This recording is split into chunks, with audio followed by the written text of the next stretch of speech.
Hello, everyone. We are back with our Women's Basketball Wednesday Spotlight. Today, we have a special guest, assistant coach of the Las Vegas Aces, Tyler Marsh, great friend of mine. We're happy to have you. Super excited for everyone to get to know you. Yeah, we're glad to have you. Well, thanks for having me. I'm excited to be part of it. Obviously, our relationship over the last few years makes this easy to do. So, anytime you need anything from me, I'm gonna do everything I can to help.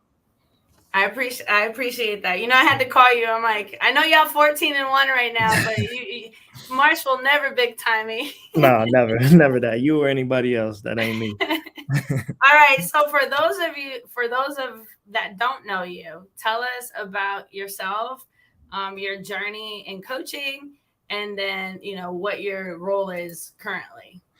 Yep.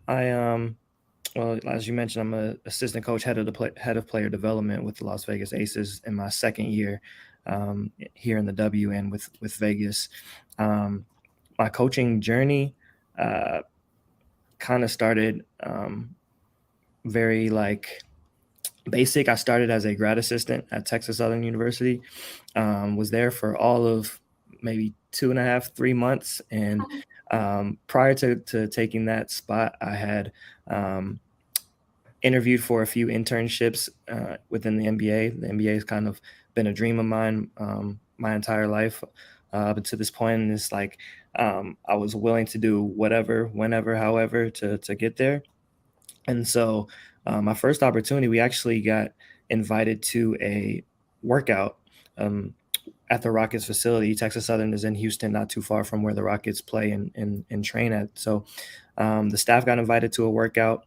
I asked around about the internship that I applied for. They have filled it, but said that they may have something with their development league team. It was the D League at the time, and now it's the G League.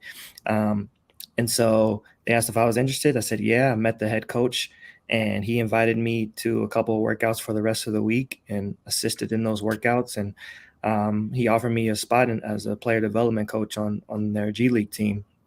And that's kind of how I got my foot in the door coaching wise. I knew that I grew up a coach's kid. My dad is a college coach, has been one my whole life. He's currently an assistant coach at University of Detroit.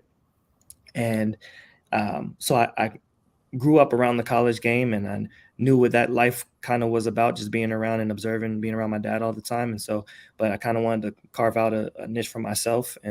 Um, and so the NBA was where I kind of saw myself growing up and all the way all through high school and college. And so I took that opportunity in the D League. Um, and it's just been kind of, uh, a whirlwind of a journey since then. I've been all over the place. I spent 4 years coaching in the G League, spent 1 year coaching at a prep school in North Carolina. I spent 1 year coaching in college at Alabama A&M University. Um, 4 years in the NBA, two with the Toronto Raptors, two with the Indiana Pacers.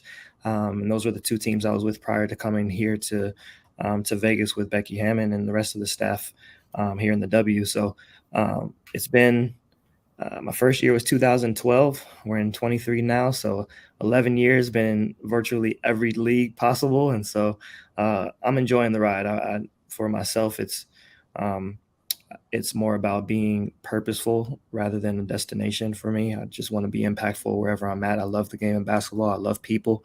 I love relationships that come from the game. I think that's the most beautiful part about sports and about basketball in particular. And so I'm enjoying it. Uh, the transition has been awesome, and I'm just really enjoying my time in Vegas. Yeah, and you failed to mention that you are a three-time champ, and not only a three-time champ, but at three different levels: the NBA with the Raptors, Hmm. right? The Yep. WNBA with the Aces, and then the G League. Which team was it with the G League?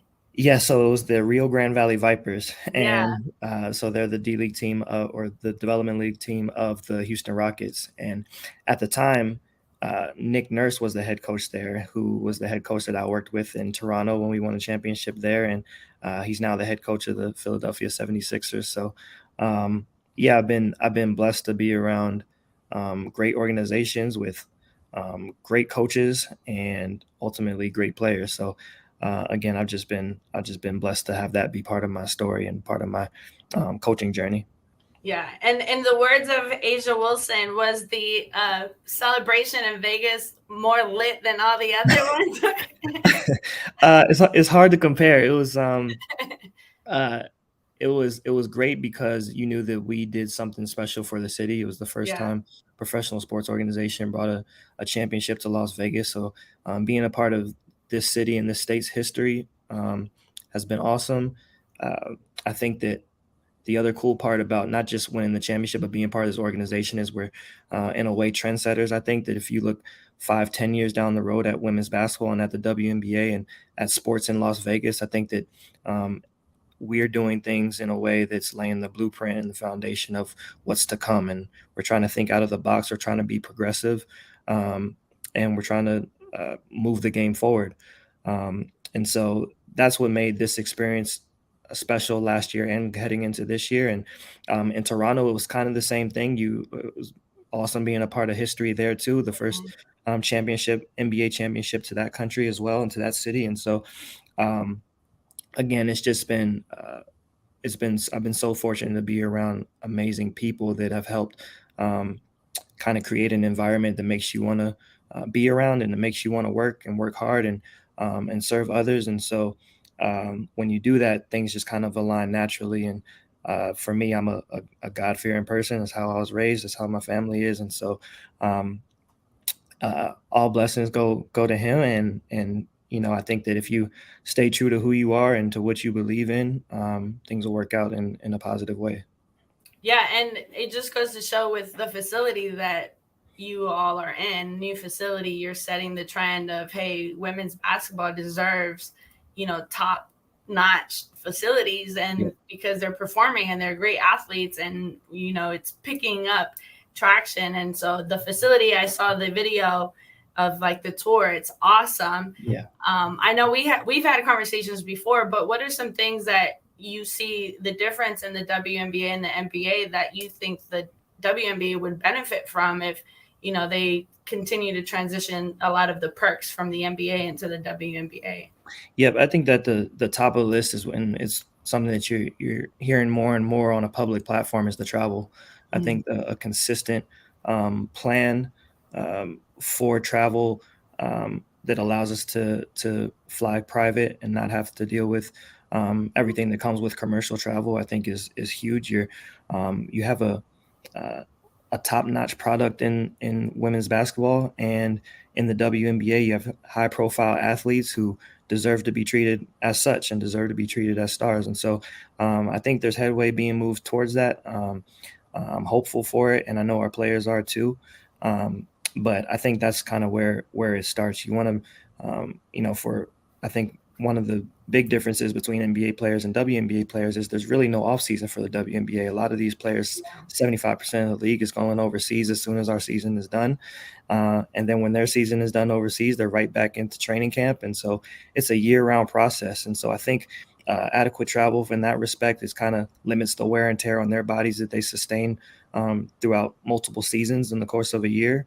And so I think that would be beneficial for the league as a whole, for sure. Yeah, definitely. And then, like you said, the majority of them have to play overseas. Some of them do have contracts with certain companies and organizations that bring in extra revenue, aside from their playing salaries. But for the most part, everyone has to, go play overseas. Right. So. Yeah. Yep.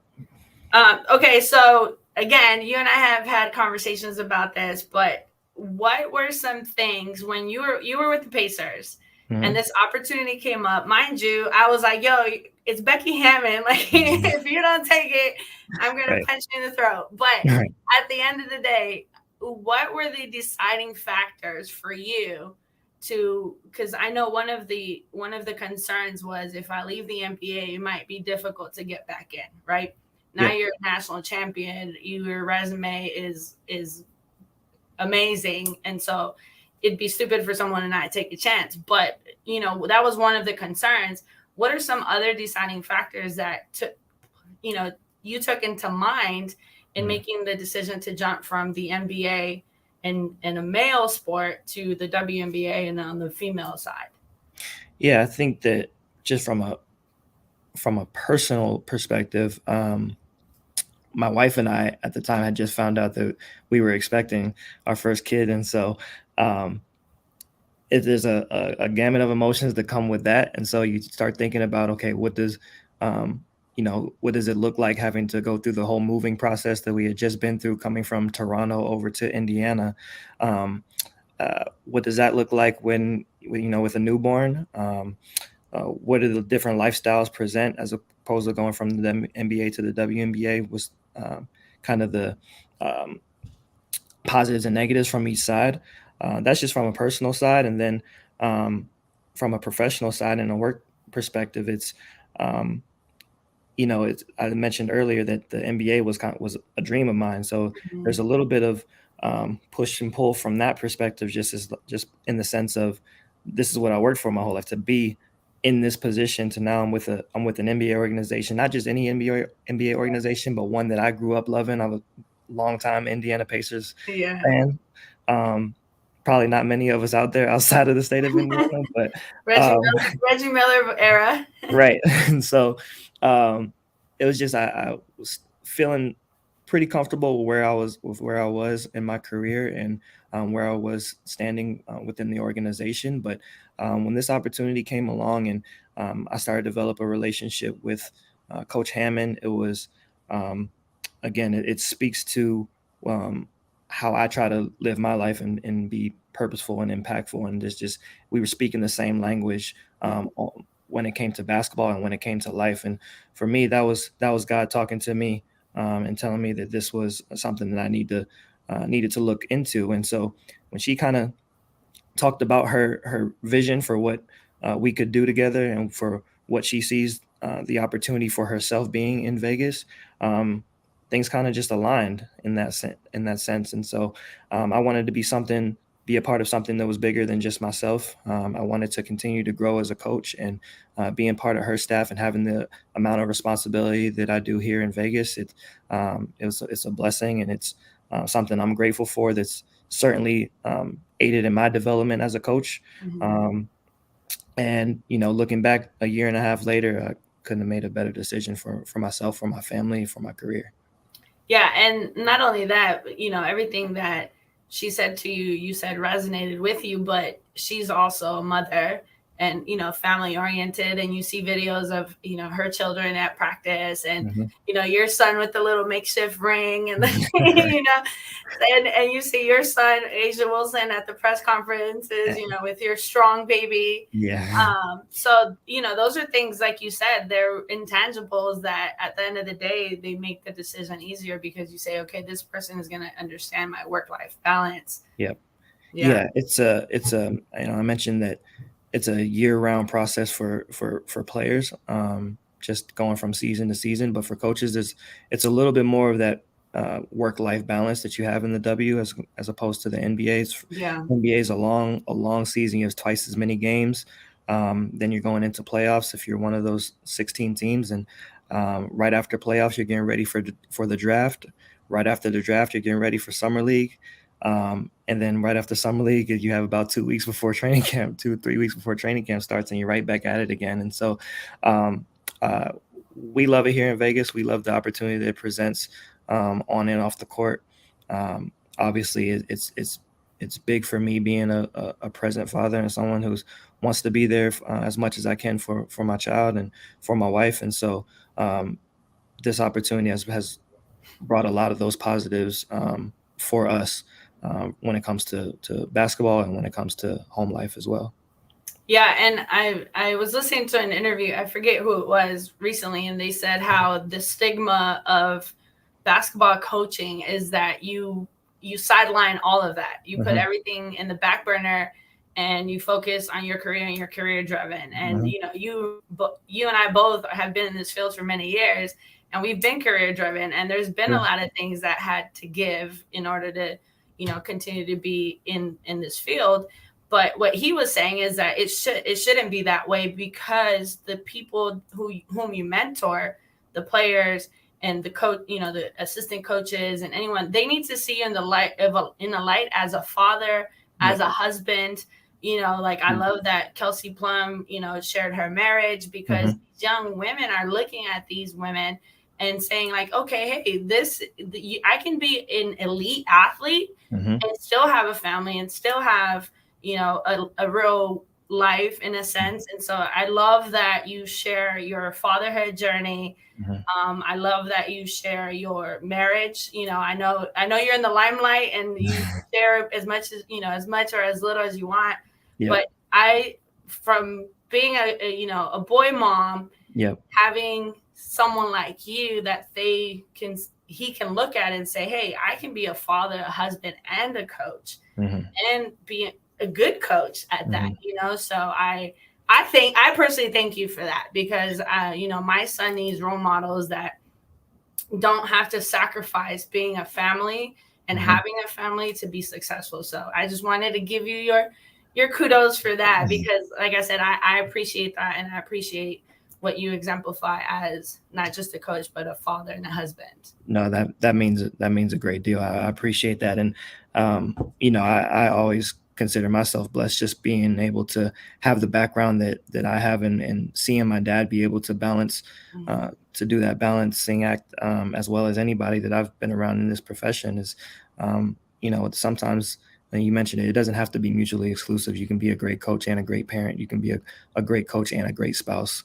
And I don't think one has to, you make sacrifices in certain respects, to handle business and with the other. But um, when it comes down to it, I think that, sure, you want to win games, you want to win championships, you want to get all the accolades and everything that comes with being a coach. But um, there's certain memories and things that you want to, Mm, build, and lessons that you want to instill, and foundation pieces that you want to build within your home. And if your home ain't right, there's a lot of other things that ain't going to be right either. So right. um, uh, no, I appreciate that, and it's certainly a priority for me to make sure that I'm able to keep that balance as best as I can.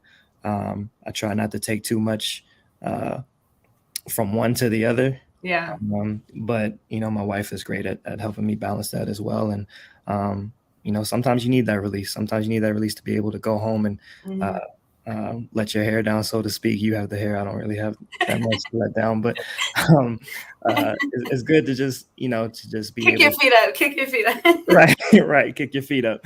Um, at home, and then sometimes you need that release at work too. And so it's always great to, be able to feel like that you can be yourself. And in this position here at, with the Aces and in Vegas, we pride ourselves with family, and so we really do a great job of trying to create that family atmosphere, around the workplace, so that, um, we can kind of blend the two. We can blend our team environment, we can blend a home environment as well.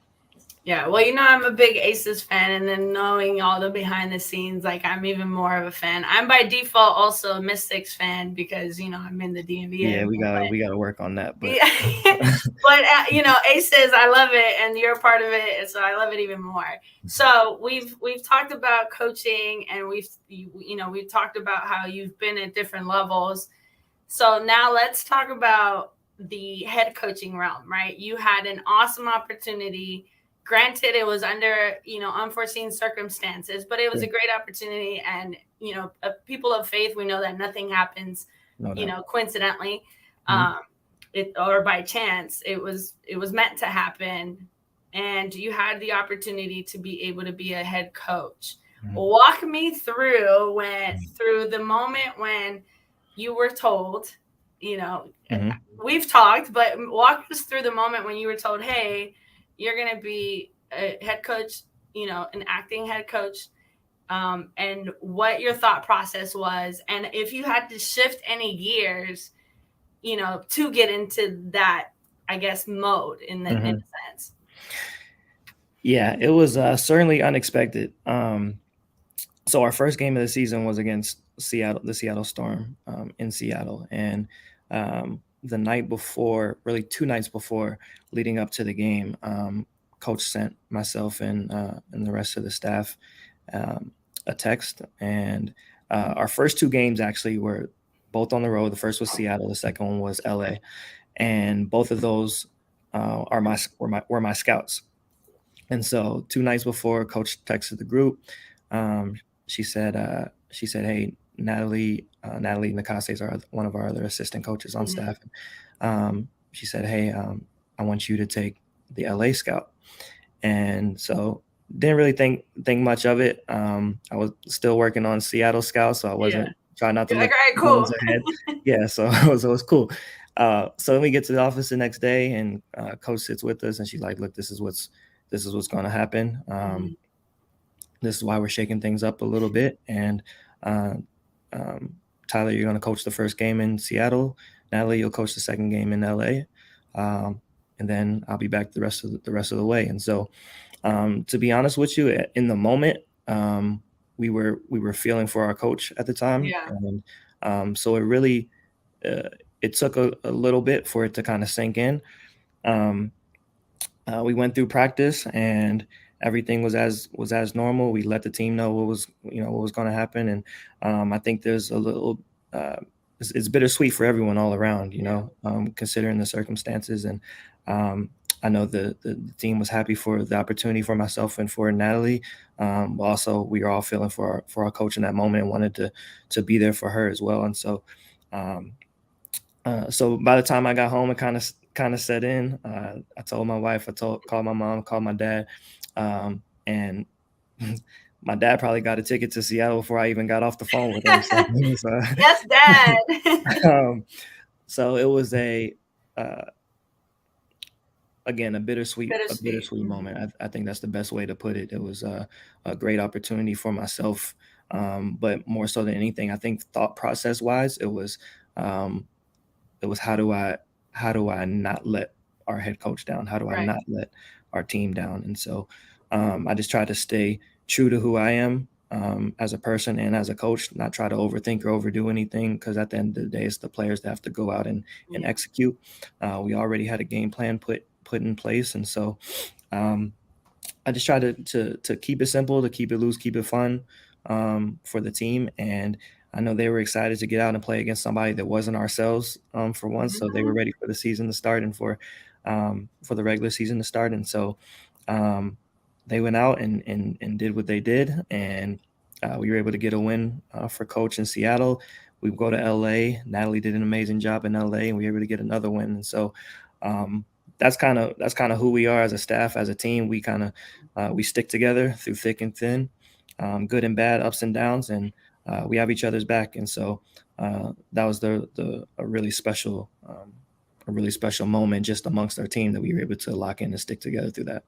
Yeah, and I think for a team such as the Aces, it really adds like more flame, more fuel to the fire in a sense, because it's like, oh, okay, y'all want to suspend our head coach, cool, we're gonna hold it down regardless, right? And so I feel like, in talking to you, that's what the team entity is like you help everybody out, you For know. sure, for sure. Becky has been an amazing um, who she is as a coach kind of speaks for herself. You don't have to be around her every day, so you can just watch games or attend practice or whatever, and know that she's a great coach to have the experience that she has, and kind of how she interacts and how she combines her playing experience with her coaching experience in the NBA and now in the WNBA. She's she's a special breed as a coach, but even more so than that, she's a great person too. And so Mhm. we know who she is to us on and off the court every single day, who she's been over the last year that we've all been working for her and for the players who have been playing for her. And so,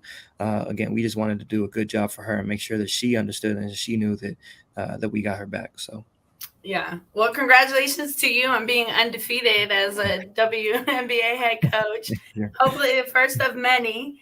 thank And it's funny, the celebration. As soon as I think of the celebration, I think of, unfortunately, not you getting water on you, but Sydney Colson like sliding on you. you. That like just came to mind, and I'm like, Yeah, I'm gonna try not to think of it because it was just funny. But she's such an energy man. like bubble, Yeah, like energy bubble. And so talk about that in a sense of how every player on that team plays a role, right? You yeah, have the players that, granted, everyone on that roster is an amazing athlete, Mm-hmm. and you have your starting five, which most of all of them have or are or have been all stars. Mm-hmm. Three are right now going to be starters at the All Mm-hmm. Star game. So tell us about, from a coach perspective, how do you get the message across that, granted, these are, older women, they've been around the game, they understand roles and they understand that, but how do you keep them encouraged to understand, like, hey, this is bigger than the minutes you'll get, this is Yeah. big, like, we need this energy day in and day out. How do Yeah. you as a coach continue to encourage that?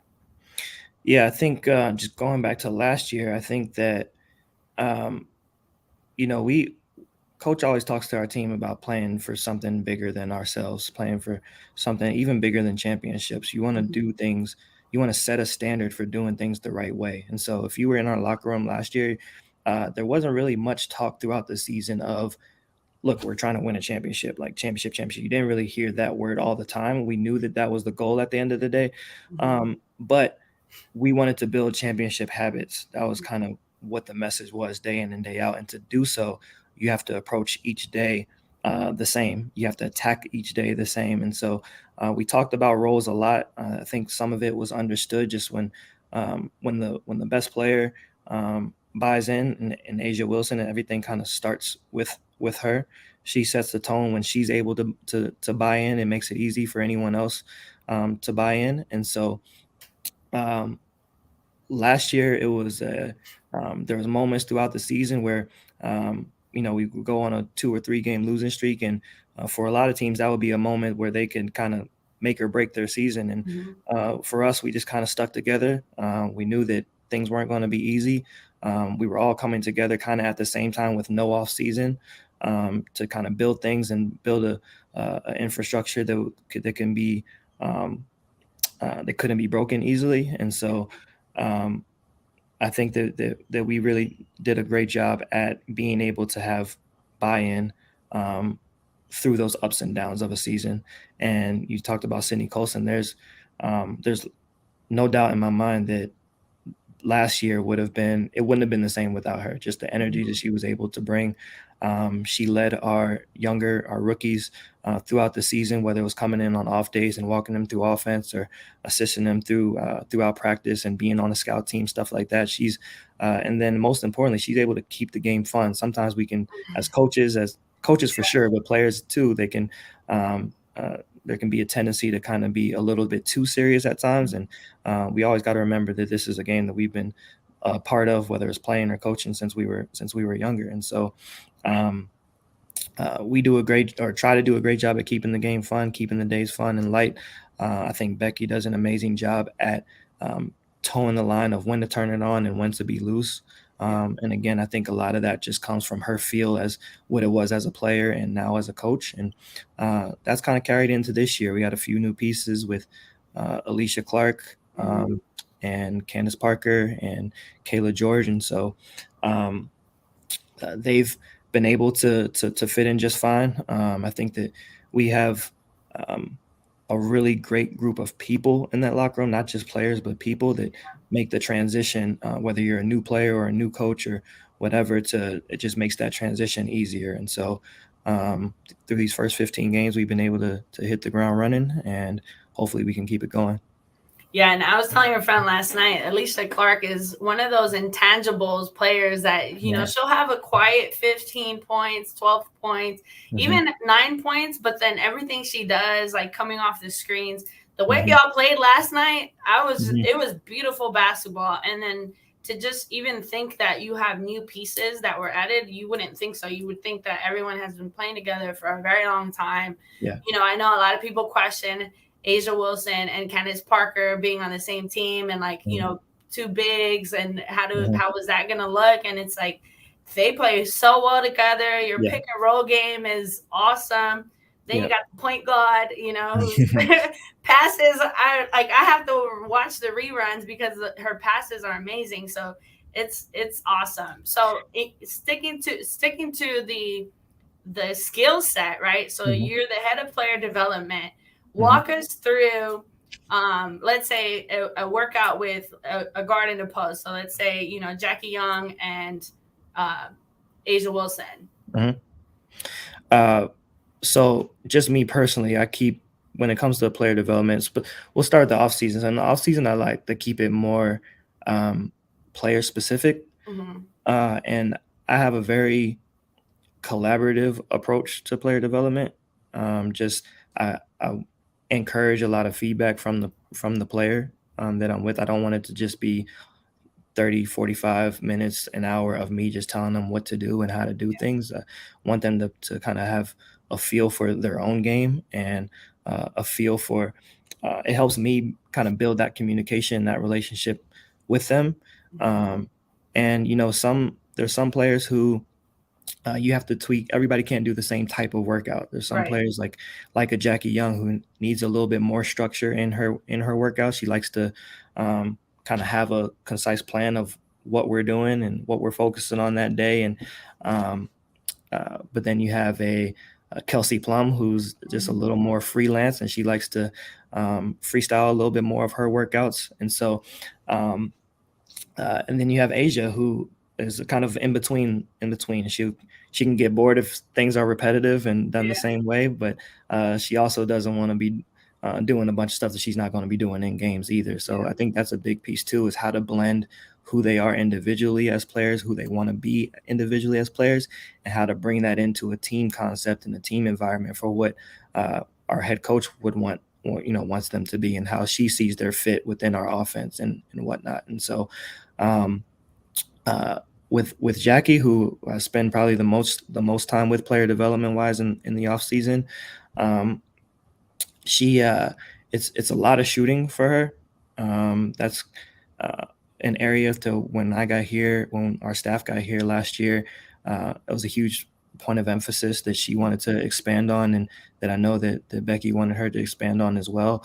And so uh, it really just started with basic form shooting concepts. And at the start she kind of had a release that came from one side of her body, and now it's kind of shifted to the other side, and it makes for a more fluid um, uh, shooting mechanics. And that's where we started from with her hand placement, and then we moved to her feet and just kind of made sure that everything was as best in line as possible. And that started to develop confidence. And so once she started feeling a little bit more comfortable with how it was feeling, um, then she started gaining more confidence and being able to take those shots, Mhm. and feeling that confidence from coach as well, encouraging her to take more of those shots. And now I think you're starting to see her in a space where she's not just taking them, but she's expecting to make them now. And I think that's a huge jump for her development as a player. And she hasn't even reached her peak of what she could be.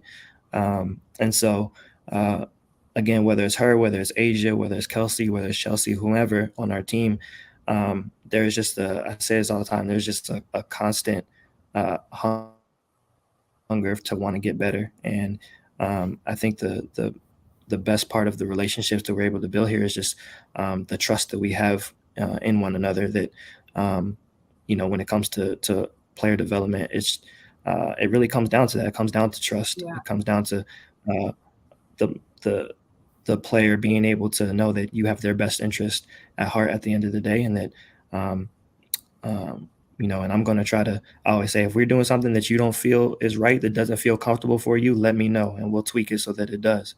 And so that's kind of how I approach it. And hopefully it keeps working. I love that because it gives them ownership of their workout as well. It's Hmm. not just, hey, this is what I'm telling you to do. You're saying, hey, what is it that you want to improve on?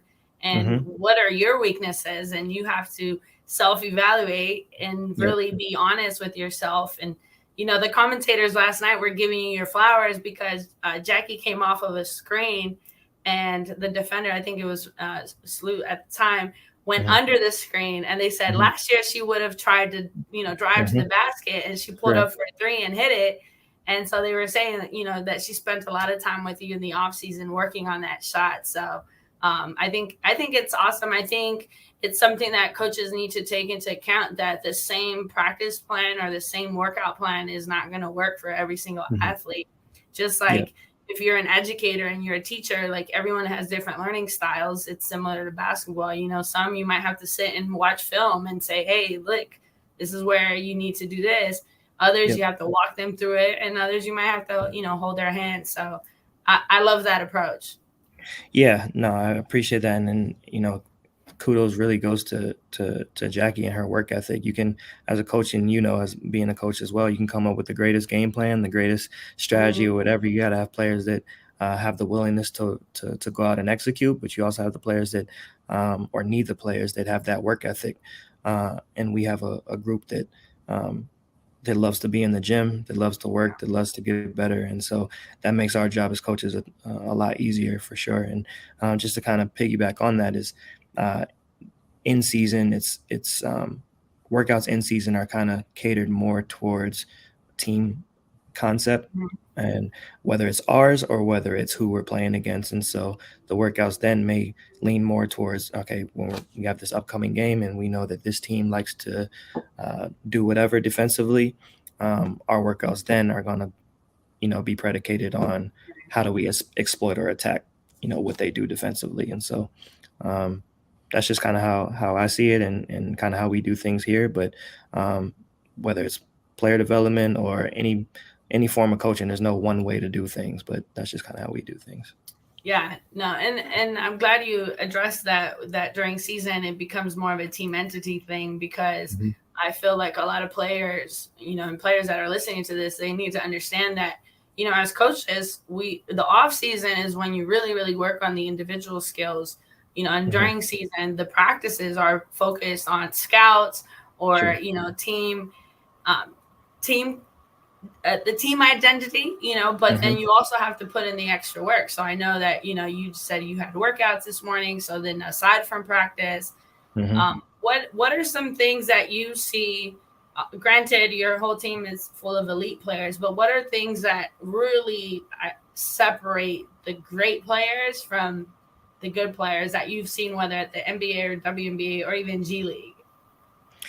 Yeah, I think the mindset of never being satisfied, Mm-hmm. um, of believing that no matter what your accomplishments are or have been, that there's always room for growth. You mentioned Candace Parker earlier. She's a two-time MVP and a two-time champion. She's an NCAA champion. She's a future Hall of Famer. She's one of the greatest to ever play this sport, men or women. And she's here and she's sacrificing um, playing time. She's sacrificing shots. She's sacrificing individual success for the greater good of the team. And so I think that that's a um, but within all that, she's still in the gym constantly, working on her craft. And so she puts the team first. And I think when you do that, you mentioned it earlier, there's a level of accountability that comes with that. And so um, being able to hold yourself accountable, to be able to look in the mirror and tell yourself what it is you're doing, be real with yourself, what it is you're doing, what it is you're not doing, how can you continue to contribute within your role. Um, I think that's something that separates the good from the greats, for sure. You take somebody like a Jackie Young, whose um, willingness to get better and her work ethic, along with Kelsey Plum, those two are two of the hardest workers I've ever been around. Um, uh, their attention to detail, I think, is another aspect of what works for. We mentioned earlier, what works for one doesn't really work for Yeah. everybody, and so um, there's little pieces within each person's game individually, um, that they try to fine tune, at each season, and so, but again, our group 1 through 11, they are tireless. Um, they give feedback to each other. They receive feedback. They're coachable.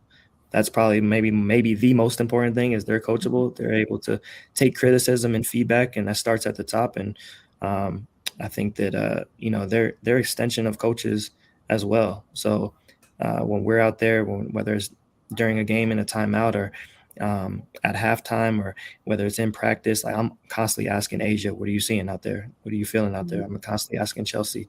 Coach is constantly asking Chelsea. There'll be timeouts in the game where coach won't say a word. she'll give the clipboard to Chelsea Gray, and she'll sit in coach's seat, and she'll be like, "I got it." And she'll be the only one talking during timeouts. And so That's that's awesome. that's the level of greatness that we're privy to have, but that's the level of greatness that exists. Whether it's the men's side or whether it's the women's side, there's just an understanding of the game, understanding of the teammates and individuals, understanding of personalities that kind of separate the two. Yeah, no, and it goes to show the trust too. The fact that a coach can hand over a clipboard and say, and really, truly say, okay, I trust this person to give a message that Mm-hmm. is going to exemplify my expectations and the Mm-hmm. team entity, because a lot of times coaches don't really know what the player is going to say. So the fact Sure. that she can trust her to give that same message, or the message that that would have came from Becky, that's awesome. I love it. So we have about 5 more minutes, but I wanted to kind of backtrack and talk about how you went from G League, and then you said you had a stint again at the college level, right? Mm-hmm. And then into the NBA. What Yep. were for coaches that are in at the collegiate level, myself included, what are some things that made you realize, other than your dream being to be in the NBA, but what were some things Mm-hmm. that you did to help you get you back into the league? And then if someone is interested in being a part of the league, like what are some pointers that you would give them in that transition, right, from college coaching to the league? Yeah, I think one of the main things is to continue to be true to yourself. There's a lot of, especially in the NBA, really at every level. Honestly, there's such a thirst to advance quickly and to get Mhm. to the top, and you can't skip steps. Everybody's path isn't the same. Everybody's journey isn't the same, and so embracing um, the position and the role that you're in currently, and doing the best job in that role, the right people that need to see will see when Yeah. it's time. And so everybody's timing is different, and you just got to make sure that when it's your time that you're fully prepared. And you can't be fully prepared when you're such in a rush to look forward to the next opportunity or to the next position, to the next team, what have you, to the next level. And so I think being planted and being rooted where you're at is huge.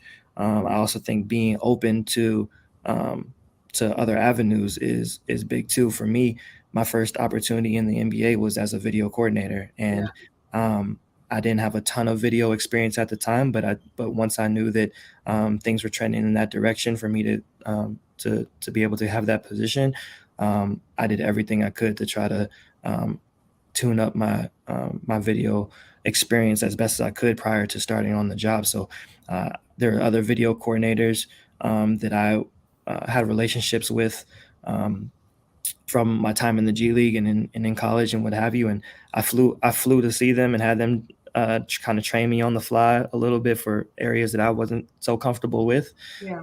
And then I just spent hours and hours and hours just trying to be as best as I could um, going into that position. And so um, I think that just not being above doing anything that'll add to your resume, that'll add to your experience, Mhm. that add to your well-roundedness. And then I think you got to be open to creating contacts, and to, everybody talks about networking, and it can sound cliche. I used to get tired of hearing about it as well, but it really is important, because you never know who's going to be in the position that you aspire to be in, who can help get you to that position as well, and who has the knowledge that can help benefit you down the road. I think that's the biggest piece, is that you never know who, when, and where you can learn things from. And so just being open to experience different opportunities, different people, different environments, different places is can be key to that as well. Yeah, and someone that I'm like super fond of, and I'm a fangirl, and I recently got to meet her. She actually works with the Raptors, Dr. Lacey.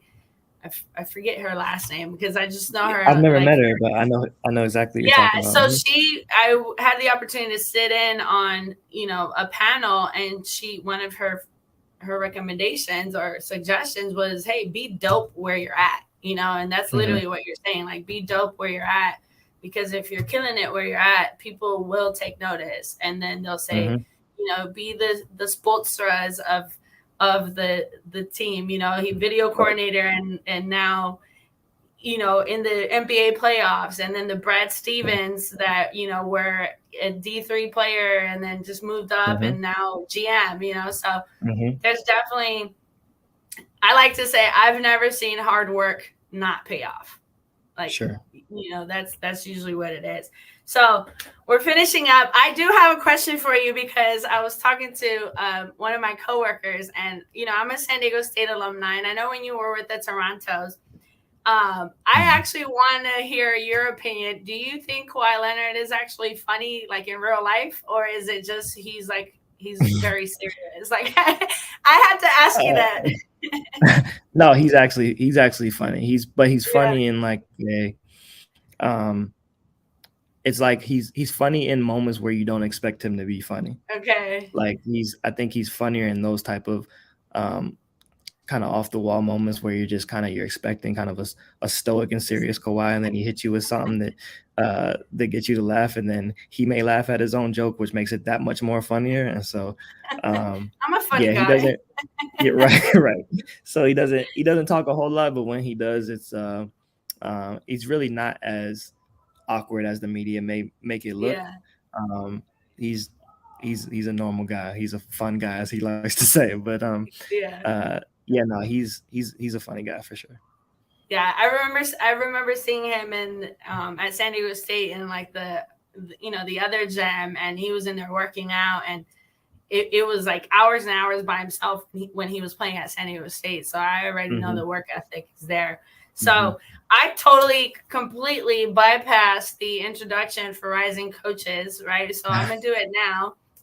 But I do appreciate you. I know you and I can sit here and talk for hours. Yeah. There's so many things that we could talk about. I appreciate you. I appreciate you taking the time. I know y'all have a game tomorrow. I will be tuned in. And, you'll be at the All-Star game, and you have some amazing players participating in that. But I wanted to thank you for being a part of this. No, I appreciate you. I appreciate you for having me. I appreciate everything that you do for the game, not just on a public platform, but with Hooper Mentality, how you're raising and training your son. And it's you do a lot for the game that's, especially in college athletics. That me and my dad always talk about it. There needs to be more good, genuine people in college athletics, not just basketball, but everything that you do on and off the court for the game is greatly appreciated. Thank you. I commend my mentors. I have great mentors. Sure. All right. So with that being said, I won't keep you much longer. I want to thank everyone that has tuned in. This was brought to you by Rising Coaches. Totally forgot this spiel at the beginning. Brought to you by Rising Coaches, one of the biggest coaching trees in college, and hopefully now, pro level. It's in great association that doesn't minimize people by their title or their taglines or any of that. And I'm super excited to be a part of it. But again, thank you, Tyler. Good luck tomorrow, the rest of the season. Thanks, I appreciate it. Thank Hopefully you so much. You get more rings. Little man gets another ring. That's the plan. Yeah. All right, everyone. Thank you and have a good night.